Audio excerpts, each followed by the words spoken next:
टिक्कुटून।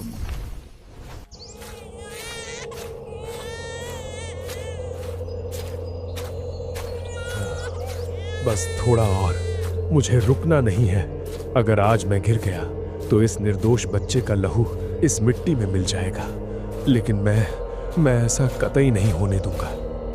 जंगल के उस हिस्से में जहां आम इंसान जाने से भी डरता था, लेकिन वहां शंभू लकड़हारा अपनी रोजी रोटी कमा रहा था। अचानक पीछे से झाड़ियों को चीरते हुए राजा बाहर निकले। राजा के कदम लड़खड़ाए और वे सीधे शंभू के पैरों के पास जा गिरे। महाराज, हे ईश्वर, ये कैसा अनर्थ है? आप इस दशा में कैसे?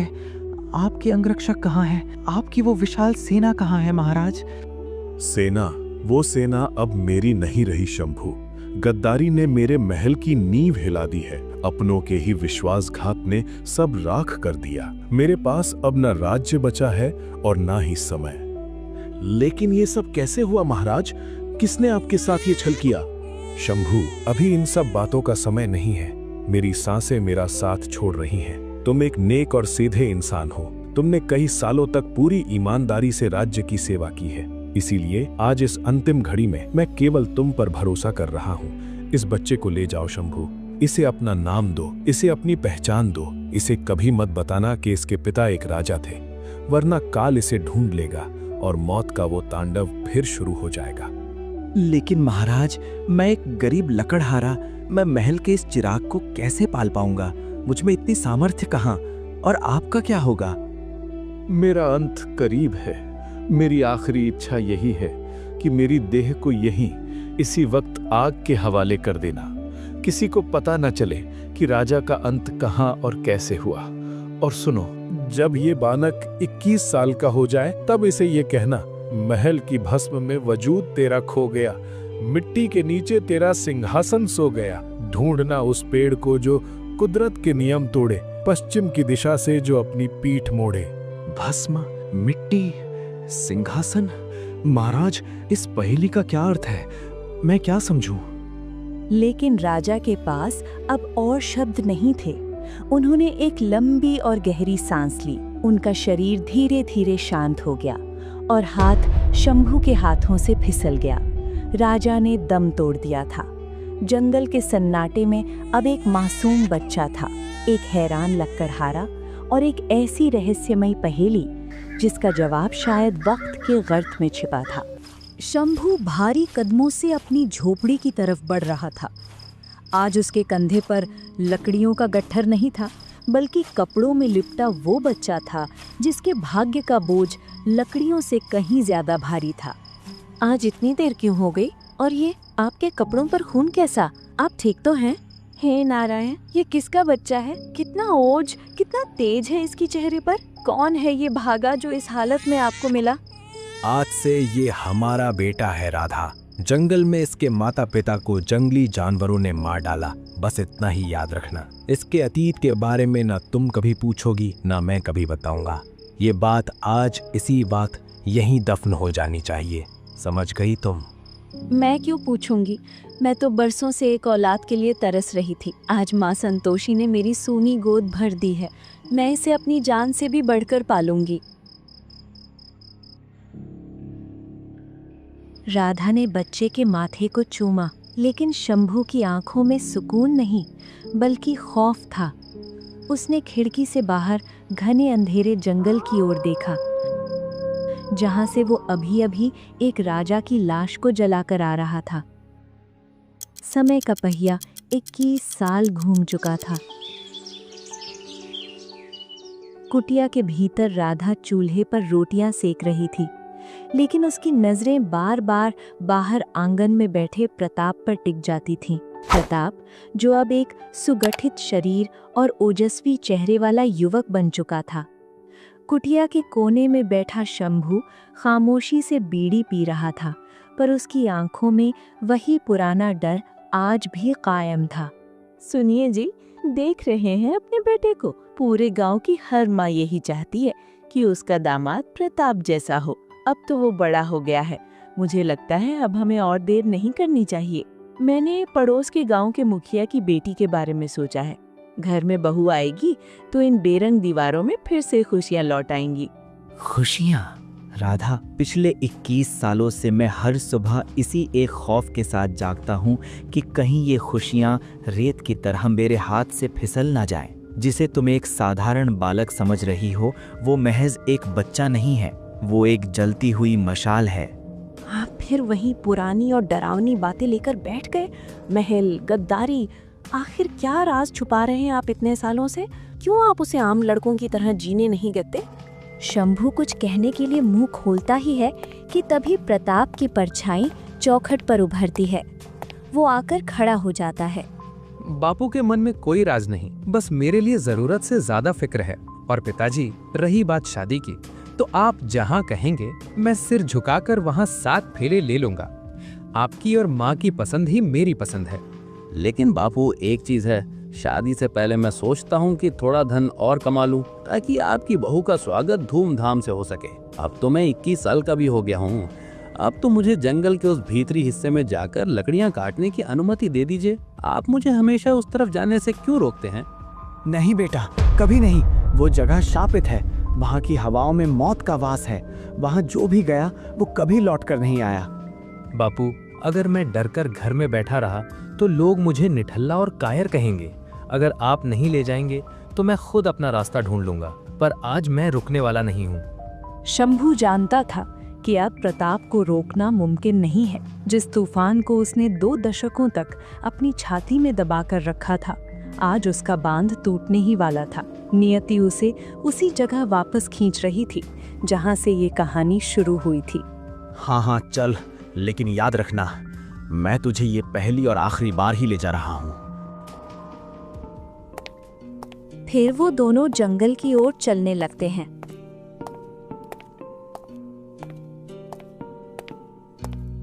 बापू, यहाँ की खामोशी कुछ अलग है। ऐसा लगता है जैसे ये पुराने पेड़ सदियों से मेरा इंतजार कर रहे थे। बापू, हम उस जगह के कितने करीब हैं? करीब नहीं बेटा, हम उस द्वार पर खड़े हैं जिसे मैंने सालों पहले बंद किया था। पर याद रखना, आज जो तुम देखोगे या सुनोगे, उसे सहने की शक्ति अपने भीतर जुटा लेना। शंभू एक पुरानी सूखी जमीन के टुकड़े पर रुक गया, जहाँ कभी आग के निशान रहे होंगे। यही वो जगह है प्रताप, यहीं तुम्हारी नियति ने करवट ली थी। आज तुम 21 साल के हो गए हो और उस महान राजा का वो वचन आज भी मेरे कानों में बिजली की तरह गूंज रहा है। राजा? कौन से राजा बापू? आप ये क्या कह रहे हैं? मेरा उन राजाओं से क्या नाता? बेटा, अब समय आ गया है। इस पहेली को अपने दिलो दिमाग की गहराई में लिख लो, क्योंकि यही तुम्हारी असली पहचान और तुम्हारे सिंहासन का रास्ता है। गौर से सुनो। महल की भस्म में वजूद तेरा खो गया, मिट्टी के नीचे तेरा सिंहासन सो गया। ढूंढना उस पेड़ को जो कुदरत के नियम तोड़े, पश्चिम की दिशा से जो अपनी पीठ मोड़े। जैसे ही शंभू के मुख से अंतिम शब्द निकले, अचानक पूरा जंगल किसी भयानक भूकंप की तरह कांपने लगा। पक्षी शोर मचाते हुए आसमान में छा गए। जमीन से धूल और सूखी पत्तियों का एक विशाल बवंडर उठने लगा। आसमान का रंग पल भर में काला पड़ गया। बापू, ये क्या हो रहा है? ये अचानक इतनी भयानक आंधी कैसे आने लगी? बापू, चलिए यहाँ से वापस चलते हैं। प्रताप, पहेली, उस पहेली को कभी मत भूलना। वही तुम्हारी ढाल है। भागो यहाँ से प्रताप, भागो। नहीं बापू, मैं आपको इस मौत के मुंह में छोड़कर कहीं नहीं जाऊंगा। अचानक वो धूल का बवंडर शंभू को अपने घेरे में ले लेता है और उसकी आंखों के सामने ही उसके पिता उस जादुई बवंडर के साथ गायब हो गए। बापू, बापू आप कहाँ हैं? ये कैसा मजाक है? सामने आइए बापू, मुझे बहुत डर लग रहा है। शंभू उस काली आंधी के साथ ओझल हो चुका था, लेकिन अपने पीछे वो एक अधूरी पहेली और हजारों अनसुलझे सवाल छोड़ गया था। प्रताप, जो खुद को अब तक एक मजबूत लकड़हारा समझता था, आज कुदरत के इस मायाजाल के सामने खुद को लाचार महसूस कर रहा था। तभी भागते भागते उसकी नज़र एक विशाल और प्राचीन बरगद के पेड़ पर पड़ी, जिसके नीचे एक सिद्ध साधु ध्यान मुद्रा में विराजित थे। हे महात्मा, क्या आपने मेरे बापू को देखा है? अभी यहाँ एक भयानक बवंडर आया था। वे कहाँ चले गए? क्या आपने उन्हें कहीं जाते देखा? आओ राजन, तुम्हारी नियति ने तुम्हें सही चौखट पर पहुंचा दिया है। मैं तुम्हारा ही इंतजार कर रहा था। राजन बाबा, आप किसे राजा कह रहे हैं? मैं एक साधारण लक्कड़हारा हूँ, शंभू का बेटा। मुझे कोई राजपाट नहीं चाहिए, मुझे बस मेरे बापू चाहिए। शंभू? वो तो केवल एक मिट्टी का रक्षक था प्रताप, जिसने तुम्हें 21 साल तक दुनिया की खूनी नजरों से छुपाए रखा। पर बेटा, याद रखना, शेर की खाल पहन लेने से कोई भेड़ शेर नहीं बनती, और लकड़हारे के घर पल्ले से एक राजकुमार लकड़हारा नहीं बन जाता। प्रताप, तुम्हारा खून साधारण नहीं है। तुम्हारे पिता ने तुम्हें बचाने के लिए अपनी कुर्बानी दी। अब तुम्हारी बारी है। ये सब क्या है? क्या बकवास कर रहे हैं आप? पुत्र, अभी शोक मनाने का वक्त नहीं है। शंभू को उस बवंडर ने नहीं, बल्कि उस काल तांत्रिक की काली माया ने खींचा है, जो तुम्हारे वंश का पुराना दुश्मन है और आज भी तुम्हारे विनाश की ताक में है। अगर तुम शंभू को बचाना चाहते हो तो तुम्हें अपनी योग्यता सिद्ध करनी होगी। बाबा, मैं अपने पिता को बचाने के लिए कुछ भी करूंगा। आप सिर्फ रास्ता बताइए। यहाँ से 1 कोस दूर नील सरोवर है। वहाँ एक ब्रह्म कमल खिलता है। वो कोई साधारण पुष्प नहीं, बल्कि दिव्य शक्तियों का स्रोत है। उसे तोड़ लाओ, तभी मैं तुम्हें उस तांत्रिक के ठिकाने तक पहुंचने का मार्ग दिखाऊंगा। मैं अभी जाता हूँ बाबा। अगर मेरे बापू की जान उस फूल में है तो मैं उसे पाताल से भी निकाल लाऊंगा। रुको, वो सरोवर जितना शांत दिखता है, उसके भीतर उतना ही बड़ा खतरा है। अपनी इंद्रियों को वश में रखना, क्योंकि वहां तुम्हारी शारीरिक शक्ति नहीं, बल्कि तुम्हारी आत्मा और बुद्धि की परीक्षा होगी। प्रताप निकल पड़ा एक ऐसी यात्रा पर जहां मौत हर कदम पर उसका इंतजार कर रही थी। जैसे ही प्रताप ने किनारे पर पहुंचकर पानी की ओर हाथ बढ़ाया, सरोवर का पानी अचानक उबलने लगा। बुलबुले उठने लगे और एक जोरदार गर्जना हुई। देखते ही देखते पानी को चीरता हुआ एक विशालकाय भयानक जल राक्षस बाहर निकला। ठहर जा मूर्ख मानव, तेरी ये जुर्रत कि तू काल वृक्ष के रक्षक की अनुमति के बिना इस दिव्य पुष्प को छुए। ये ब्रह्म कमल कोई साधारण खिलौना नहीं, ये राजसी पुष्प है। इसे वही स्पर्श कर सकता है जिसकी रगों में शुद्ध राजसी रक्त हो। बता, तू यहाँ अपनी मौत को निमंत्रण देने आया है या अमर होने का लोभ तुझे यहाँ लाया है? मुझे ना अमर होने का मोह है, न ही मैं यहाँ किसी लालच के वशीभूत होकर आया हूँ। मेरे पिता की जान संकट में है और एक सिद्ध पुरुष के आदेश पर मैं ये भेंट लेने आया हूँ। अगर रास्ता छोड़ दोगे तो ये तुम्हारी भलाई होगी, वरना मैं अभी तुम्हारा अंत कर दूंगा। साहस तो तुझमें किसी प्रतापी राजा जैसा है। ठीक है, मैं तुझे एक मौका देता हूँ। इस पुष्प को वही प्राप्त कर सकता है जो बलवान होने के साथ साथ बुद्धिमान भी हो। मेरी इस पहेली का सही उत्तर दे, वरना ये सरोवर ही तेरी कब्र बनेगा। पूछो अपनी पहेली दानव। वह क्या है जो जन्म लेते ही उड़ने लगता है, बिना पंखों के बादलों को चूमता है? जितना वो ऊपर जाता है उतना ही वो रोता है, पर जब वो मरता है तब सब खुश होते हैं। प्रताप शांत हो गया। उसने एक पल के लिए सरोवर की सतह को देखा, फिर आकाश की ओर उड़ते बादलों को। उसके चेहरे पर समझदारी की एक मंद मुस्कान उभरी। इसका उत्तर अत्यंत सरल है दानव। इसका उत्तर है धुआं। धुआं पैदा होते ही आकाश की ओर उड़ता है, बिना पंखों के बादलों तक पहुंच जाता है। जैसे जैसे वो ऊपर जाता है, वातावरण को धुंधला कर देता है, और जब धुआं मर जाता है, यानी आग बुझ जाती है और भोजन पककर तैयार हो जाता है, तब सब खुश होते हैं। अद्भुत! तुम्हारी तीक्ष्ण बुद्धि ने प्रमाणित कर दिया कि तुम केवल एक लकड़हारा नहीं बल्कि एक उच्च कुल के राजपुत्र हो। जा राजन, ले जा ये कमल। प्रताप जैसे ही ब्रह्म कमल को छूता है, पूरा जंगल एक दिव्य सुनहरी रोशनी से भर जाता है। प्रताप उस पुष्प को लेकर बिजली की गति से वापस साधु के पास पहुंचता है। बाबा देखिए, मैं वो दिव्य पुष्प ले आया। अब मुझे बताइए, मेरे बापू कहाँ हैं? शाबाश प्रताप, तुमने पहला पड़ाव पार कर लिया है। अब अंतिम युद्ध का समय समीप है।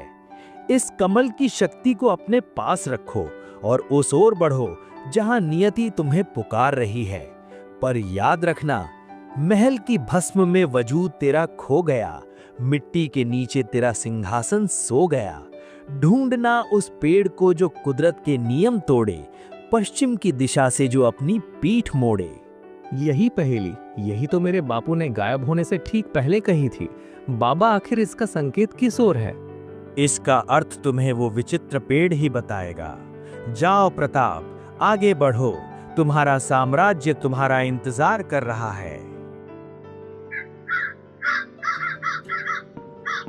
प्रताप घने और डरावने जंगल में अकेला आगे बढ़ रहा था।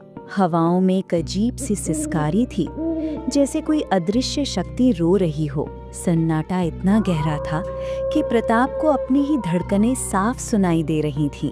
तभी झाड़ियों को चीरते हुए वो एक ऐसी जगह पहुंचा जहां प्रकृति के सारे नियम उल्टे पड़ रहे थे। सामने एक विशाल, काला और डरावना बरगद का पेड़ खड़ा था।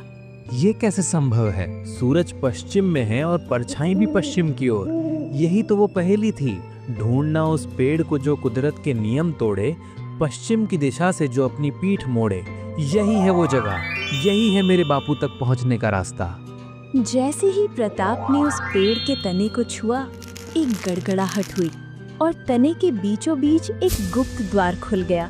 भीतर से सुनहरी और डरावनी रोशनी का मिश्रण निकल रहा था। प्रताप ने साहस जुटाया और गुफा के भीतर कदम रखा।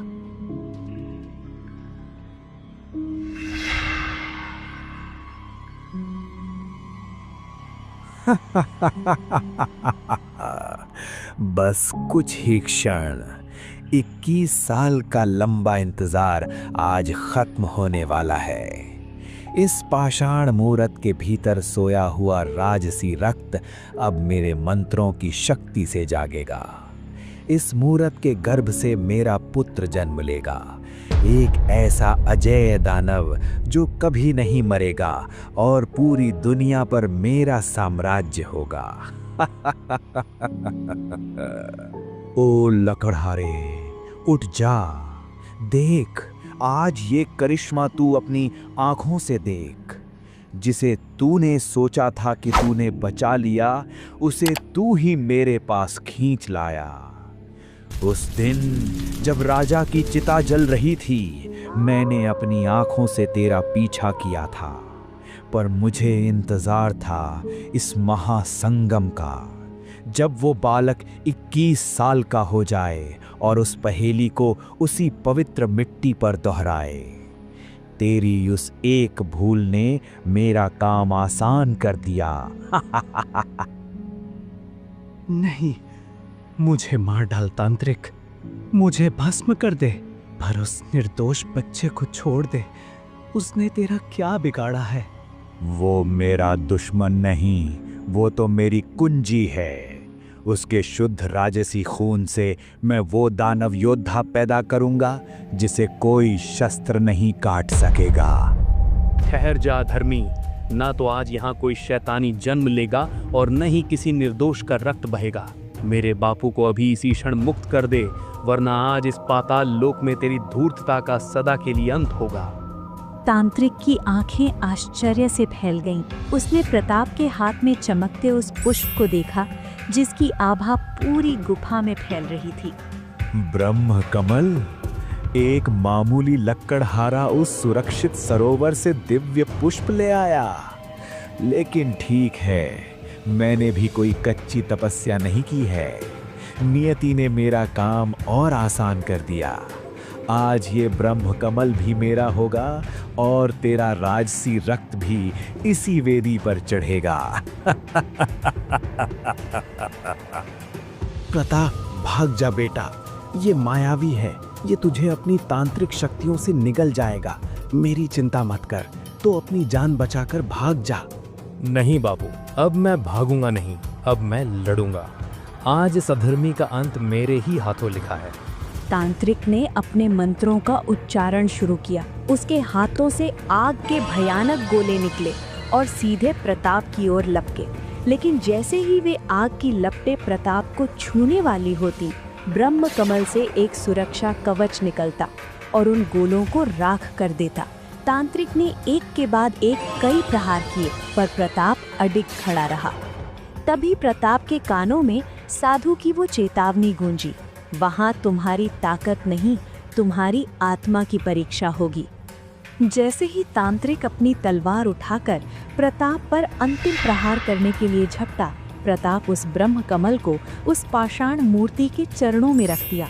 उसने अपनी हथेली पर एक गहरा कट लगाया और अपने राजसी रक्त की एक चमकदार बूंद उस दिव्य फूल पर गिरा दी। और जैसे ही शुद्ध रक्त और ब्रह्म कमल की दिव्यता मिली, वो पत्थर की मूरत धीरे धीरे पिघलने लगी और देखते ही देखते उस पाषाण से एक ओजस्वी और अत्यंत सुंदर स्त्री प्रकट हुई। तांत्रिक वो अपनी तलवार लेकर प्रताप की ओर बढ़ा, पर इससे पहले कि वो वार कर पाता, महारानी ने हाथ उठाकर एक अत्यंत शक्तिशाली मंत्र का उच्चारण किया और तांत्रिक को हवा में ही जकड़ लिया।